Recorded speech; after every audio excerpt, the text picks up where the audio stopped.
had the Jason Bishop had which was his cover name, had the code name of Red Herring, infiltrated numerous anarchist and environmentalist activist groups, including Clean the Streets, Earth First, Disarm Dicey.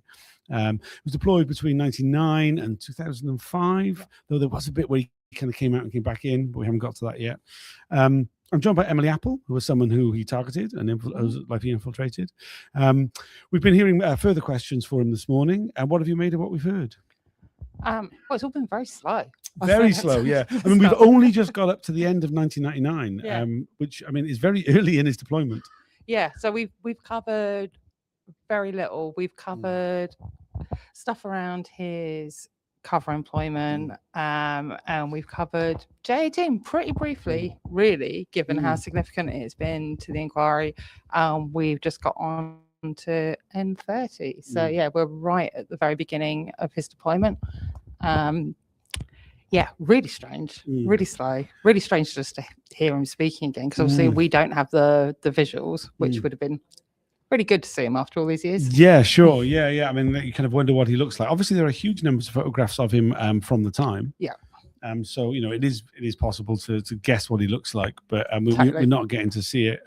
It's always really it's always a frustrating process because we don't even get to see the room. He's joining remotely, but we don't. It's not just a matter of the screens pointing the other way. It was just that there's a big barrier up, and we're in like a separate room essentially from the rest of the inquiry. Yeah, and not being able to see how he's reacting to questions, because even in the little bit that we've had so far, there's been loads of stuff that sort of contradicted his witness statement, that he's just gone, oh yeah, I kind of accept that, and it's just been kind of like, well, yeah, you just talked a load of bollocks. I mean, he like so many of the undercover officers, it seems very clear that his written statement was drafted by someone he spoke to, and that he has not familiarized himself with what he said at the time before going in to give evidence, because a number of things have been brought up to him. He went, oh, did I say that? Well, it must be true then, you know. I mean, it's just such a bizarre way of dealing with inquiry. I think it shows the contempt they've got for the whole thing as well, that they haven't bothered to go back over their witness statements, over what was said or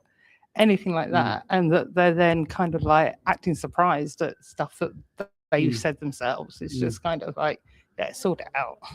I mean, something else that's been a hallmark of the questioning that we've had so far from him this morning has been lots of references to like, oh, it's such and such in their statement, which we can't show you because it's not been published yet. Which I mean really shows again how the inquiry is lagging behind something terrible, really.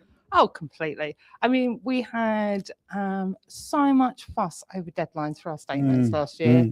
A special hearing, no less. We had a special hearing. Meeting was very rude about it. Very rude. Very, very rude. There's a Spike Ops Info podcast episode about how rude Meeting was that day. Yeah, he was quite incredibly rude.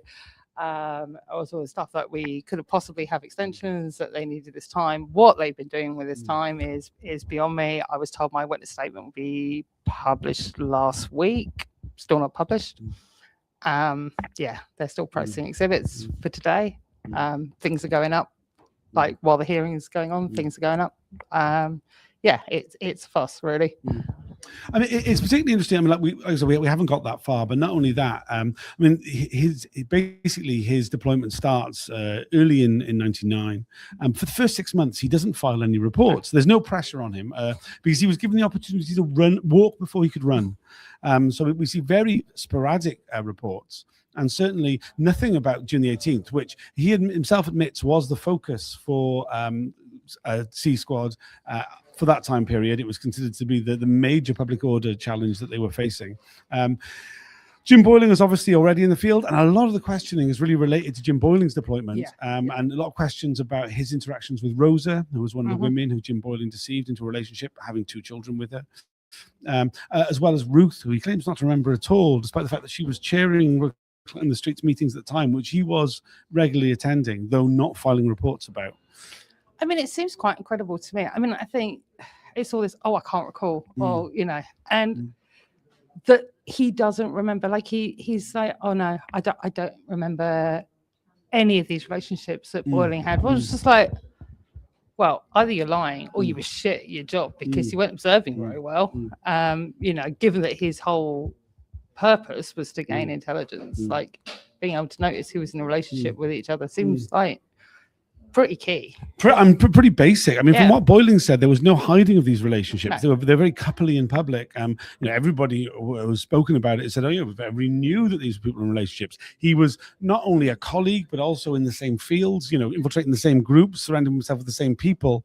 I mean, it's incredulous, and I mean, I think it just undermines all his evidence. The fact that he's not admitting to knowing that. Oh yeah, completely. And I think there's been, like, even in the sort of slowness of what we've heard so far, there's been so much that sort of undermines his credibility.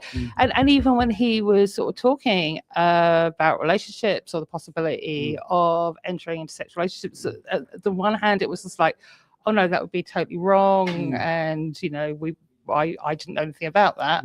But then it was just like, oh no, but it was as common as, like, what was the phrase, like what suit you'd wear, or weird fucking phrase. And I was just like, well, you've just said that, well, no, that would be really wrong. There was no suggestion of that. But then, oh no, but that could be really common. But then you haven't noticed any of it. Like, there's no credibility there whatsoever. No, I mean, he has gone. He has been very loyal to his former colleagues, the unit. He's unwilling to criticize any of his former colleagues. I mean, we have in the situation where he's asked about the safe house meetings that they had twice a week. He keeps rolling back on things he says. He talks about the drinking culture, and then is like, "Oh, but obviously we had to drive after the meeting, so it would never be more than 1 or 2 pints." Well, I was thinking that if I have 2 pints, I'm over the limit. Well, quite, yeah. I mean, also, the fact that he just referred to drinking culture doesn't suggest having 1 or 2 quick pints. Doesn't at all. In the slightest. And they all drink loads. Like, loads of them. We knew.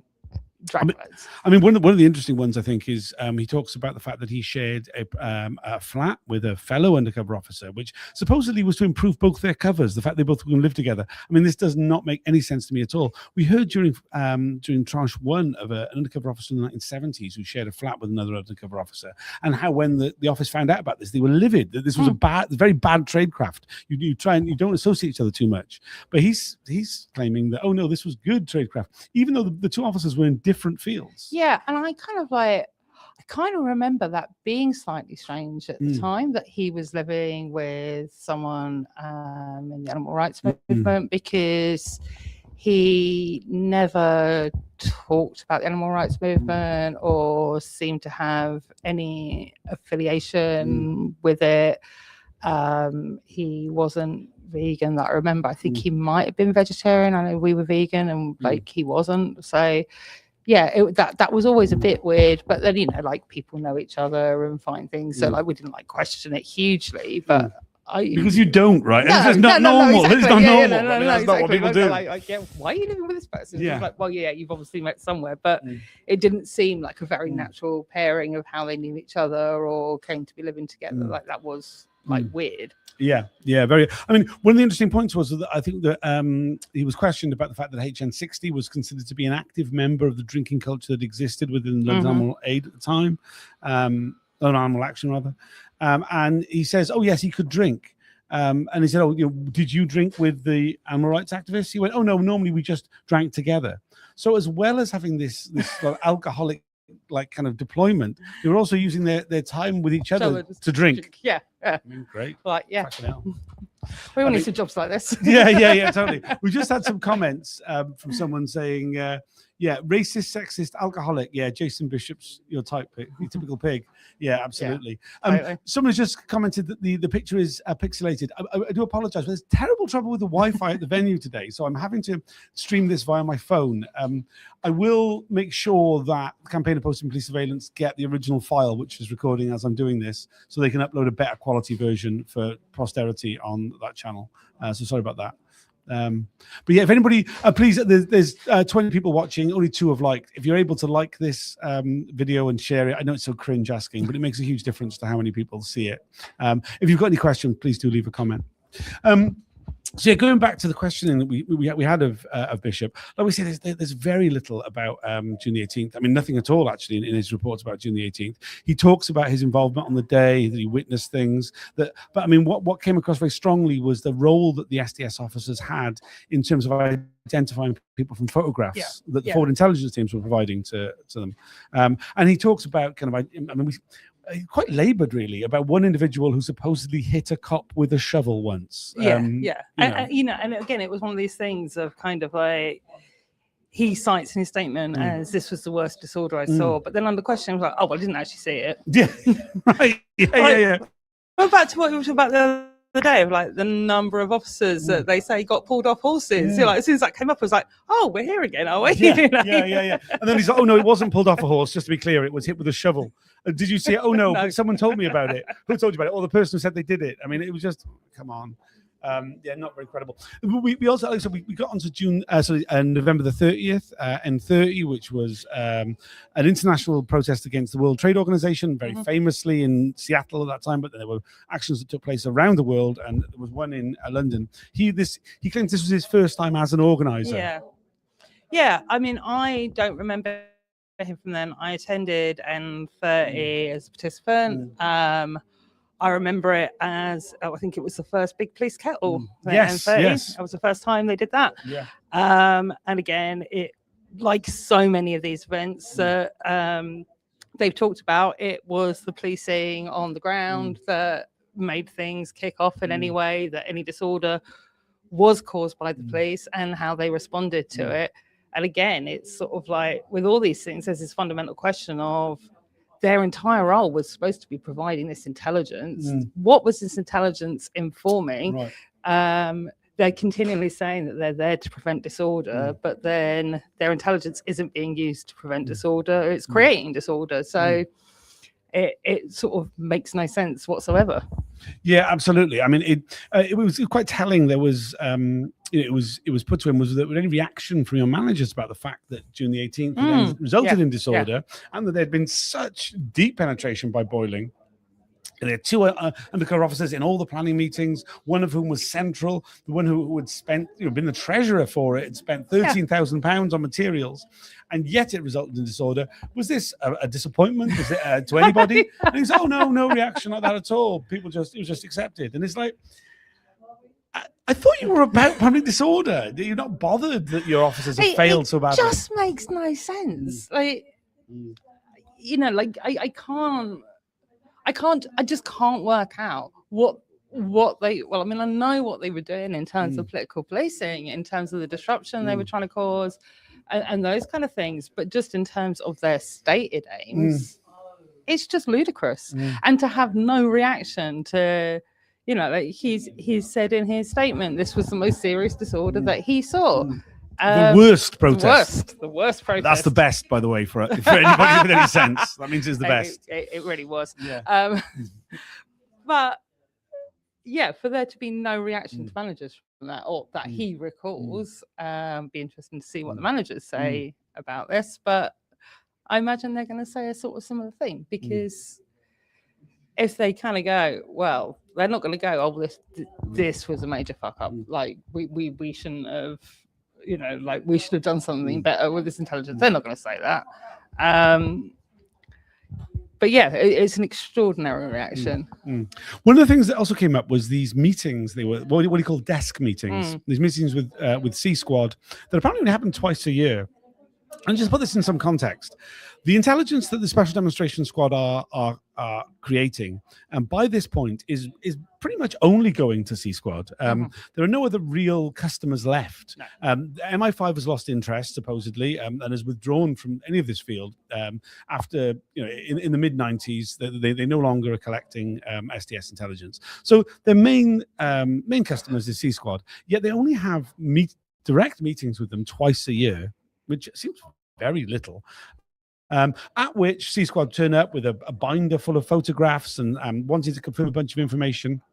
What really, basically, the SDS to mark the homework of the forward intelligence teams, who are going around, for those who don't know, going around harassing, stalking activists, going to meetings, public events, benefit gigs, photographing people, generally being really obnoxious, incredibly. I mean, I think with all the stuff with the spy cops and stuff, we often forget how obnoxious the fit were. Oh yeah, I mean it was blatant harassment. It was designed as harassment style policing. The Mm. entire purpose was to harass activists Mm. off the streets to deter them from protesting. Mm. I mean, I remember one of the anti-war demos, someone coming up to me and saying, I couldn't do what you do because I couldn't deal with the attention that you get from the Fit Tunes. Yeah. And you know, they did put people off. And that was a really, really common refrain. Yeah. I mean, and it did put huge numbers of people off. I mean, certainly I had some really, really negative experiences of that myself. But you know, these meetings, they're happening like twice a year. There's this very rare opportunity for an SDS officer to actually feed back in. And I mean, though it wasn't addressed at all by Jason Bishop, who clearly I don't think would admit to it, but we're really seeing that there was these were rival sections of the cops. Yeah. That actually C Squad didn't appreciate the SDS, and the SDS treated them with a level of contempt. Yeah, no, absolutely.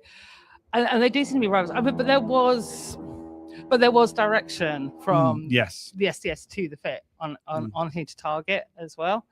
But yeah, complete rivals. And I think, you know, like, because the Fit used to do their own intelligence gathering. Like, if I was seen talking to someone at a protest, they'd go and stop and search them. They'd go and try and find out who they were. So they weren't getting that information from Jason Bishop. They were getting it from harassing other people. Yeah. Yeah. I mean, we've heard from Jim Boyling saying that, you know, they didn't want to expose. They didn't want C Squad to know who the individual officers were inside groups because they feared that they would expose them, which is quite an extraordinary fear, really, quite frankly, for different elements of the police to have. We had some comments from Bishop about how he said that Reclaim the Streets, by having an anti-capitalist agenda, were guaranteeing disorder, and which was quite a bold claim. And he was pushed on this, and he just melted. He just went, no, I phrased that badly. Yeah. And I mean, I think it just shows that when he prepared his written statement, he sat down and had a chat with the lawyer who wrote it up, and he hasn't looked at it since. Yeah. Hasn't looked at it since, and also he's just kind of, I think they've just gone on these like basic kind of like assumptions. Oh, you know, that's how it was. That's fine. Yeah. They haven't thought about the fact that they're going to have all this evidence from all of us about how different things were that contradicts everything that they say, and that they haven't really thought about anything that they were saying. To have such a quick rowback, it was really kind of sudden. It was just like, oh no, that was misphrased, and we heard that a few times. Yeah, we did. Yeah, that was badly phrased. Yeah. Well, you supposedly wrote the bloody thing. Yeah. And I think this non-committal approach, which kind of goes throughout. I don't recall today, you know, this idea of I don't recall now. Which I mean is always very pointed because it shows that at some point you might wish to recall these things if anything else further comes up. But you know, they're very non-committal about so many things, and I don't feel we're getting a lot out of this witness. No, we're really not. And it'll be interesting to see. I think the questioning hasn't been particularly good. The questioning's been very slow. It's been very disorganized, and it hasn't been very pointed in kind of, because there's been so many sort of direct contradictions that need teasing out a little bit further. You know, on something like the DVDs that he's totally minimized in his statement. Like in his statement, he's just like, oh, I occasionally lent activist copies. It's like not this like turning up and providing people with loads of stuff, all the cracked software that he provided. That's all minimized in his witness statement. And you know, and stuff like the bin bags of DVDs at his flat that I used to go around them. There were bin bags of DVDs, and he just went, oh yeah, that would have been right. Or why have you got like bin bags of them if you're just occasionally lending the odd DVD? Yeah, no, I mean, it really quite dismissive of what appears to be a criminal operation that he was involved with. Yeah. And certainly kind of spoke to something we heard from Jim Boyling a week before last, where he talked about, the undercover officers were either involved with drugs, sex, or crime. Yeah. And if he was like Bishop, it was crime. Yeah, it was totally crime. And like, he's saying that, oh yeah, well, from like the people organising the RTS thing, they didn't want disorder. You know, they were trying to minimise the stuff. And then on the other hand, he's part of this criminal enterprise that's actually far more serious than the like minor public order stuff that he was supposed to be interested in. But like, you know, and he was asked about whether any considerations were given to the ethics of this, and he was just like, no, not even considered. And then that was just left. It was just kind of like, oh yeah, all right. So we also found out that he was the organizer of one of the social trips that the SDS took, the one to Las Vegas. Yeah. And it was just one of many social trips they took, there seems to be a correlation between the choice of venues that they went on these trips and the legalization of prostitution. Yes, it does. So they went both to Amsterdam and Nevada, Las Vegas. Mm-hmm. He claimed this is because he was a fan of gambling. Oh yeah, that was nice, wasn't it? Yes, yeah. that was the acceptable bit, apparently. Yes, yeah. And he was asked, was a lot of drinking involved? Oh, more the good food. Yes, the Nevada food scene, which was I was thinking it was all these officers who were pretending to be vegan or vegetarian. They just got to go away and eat a load of awful shit.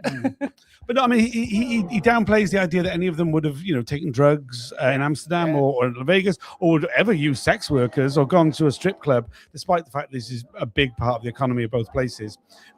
I mean, it was quite funny because when it was brought up, he went, "Oh yes." I mean, first we started talking about it, then before you know it, the whole road show was getting involved, and you could see that there was you could hear in his voice that it was like, "Oh, this is bringing back happy memories." And then he was like, "Oh, hang on, I better get a bit measured here." Yeah. And he's like, "Oh no, we went for a meal together, and then we went all separate ways." Definitely nobody used sex workers. Oh no, not at all. And no one took drugs. No one did anything bad. We just we went off in small groups. We ate some food. It's just beyond belief. Not credible. And they've got this line that they're giving, and I think the thing is, because there's so many other areas where we have evidence that disputes that credibility, that there's nowhere left to go with stuff like this. Like, it is completely incredulous. This was a boys' jolly. They would have been seeing sex workers. They would have been taking drugs. They'd have been drinking heavily.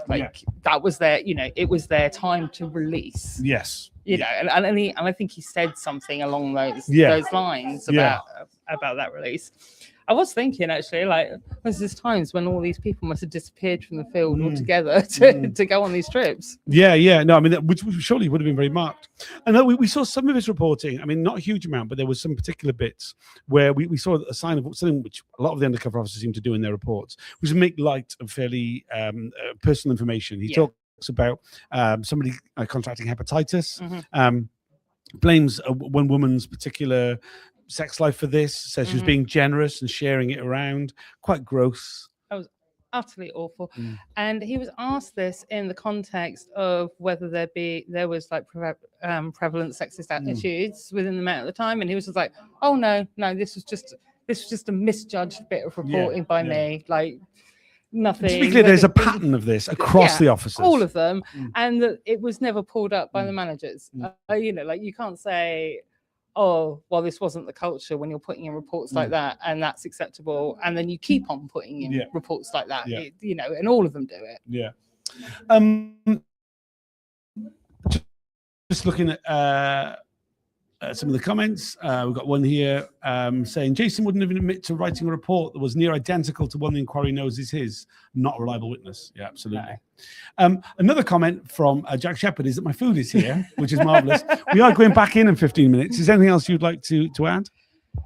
No, I mean, just interested to see what comes out this afternoon and how far in the chronology we get, since we're only up to night 9. Yeah. So, I mean, just to reiterate, originally, Jason Bishop was due only to give evidence today, which was a bit shocking, really. I mean, and the part of this ridiculous statement by admitting that it was an unremarkable deployment, which I feel should ring in his ears forever, really. But so he will be coming back on Thursday, but he will be sharing the day with Lois Austin, who I'm sure has got a great deal to say about the deployment of Carlos Araki, who will be giving evidence next week.